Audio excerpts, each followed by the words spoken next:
નમસ્કાર મિત્રો, રણનું જહાજ કહેવાતું જાનવર ઊંટ વિશે મેં તમને આગલા વિડીયોમાં કીધું હતું કે ઊંટને જીવિત સાપ કેમ ખવડાવવામાં આવે છે।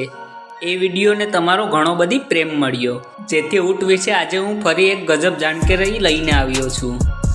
આ વિડીયોમાં હું તમને જણાવીશ કે તમને કોઈ મરેલા ઊંટ જોવા મળે તો તેને હાથથી કેમ ના અડવો જોઈએ। આ વિડીયોમાં હું જણાવીશ કે મરેલા ઊંટને હાથ લગાડવાથી શું થાય છે, પરંતુ એના પહેલાં મારી ચેનલને સબસ્ક્રાઈબ કરી ઘંટી જરૂર વગાડજો, જેથી આવનારા વિડીયો તમારા સુધી પહોંચતા રહે। જુઓ મિત્રો, રણની રેતાળ અને ગરમ જમીન ઉપર ઊંટ 40થી 50 કિલોમીટરની ગતિથી આરામથી દોડી શકે છે।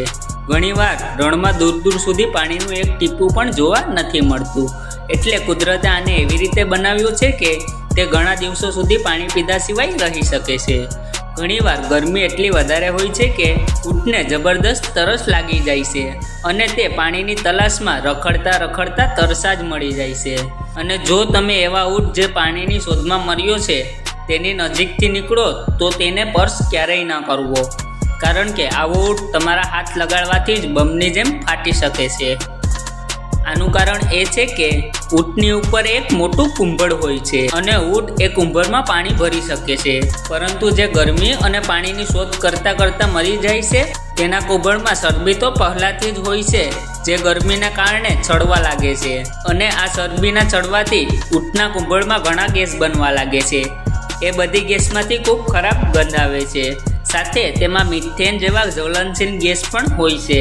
સાથે ઊંટના શરીરમાં રહેલા પાણી જેવું બીજું પ્રવાહી પણ ચડવા લાગે છે અને ઊંટના શરીરમાં ખૂબ ગંધવાળા જીવાત બનવા લાગે છે, જે ઊંટના શરીરમાં વિસ્ફોટક ગેસ બનાવી દે છે, જેના કારણે ઊંટ આંખો ચડવા લાગે છે અને ઊંટનું શરીર પૂરી રીતે ફૂલી જાય છે અને ફાટવા જેવું થઈ જાય છે, કારણ કે ઊંટના શરીરમાં કાર્બન ડાયોક્સાઇડ, નાઇટ્રોજન અને મિથેન જેવા જ્વલનશીલ ગેસો બનવા લાગે છે, જે ઊંટને ગમે ત્યારે ફાડી શકે છે।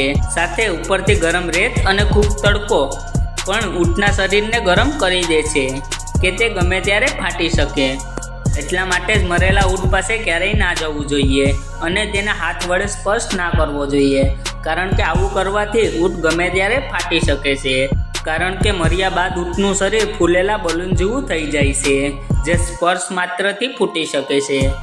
તો મિત્રો, આ જ કારણ છે કે મરેલા ઊંટને ક્યારેય કેમ ના અડવો જોઈએ। આશા કરું છું કે તમને આ જાણકારી પસંદ આવી હશે। કૃપા કરીને વિડીયોને લાઇક, શેર અને સબસ્ક્રાઈબ જરૂર કરજો। ધન્યવાદ।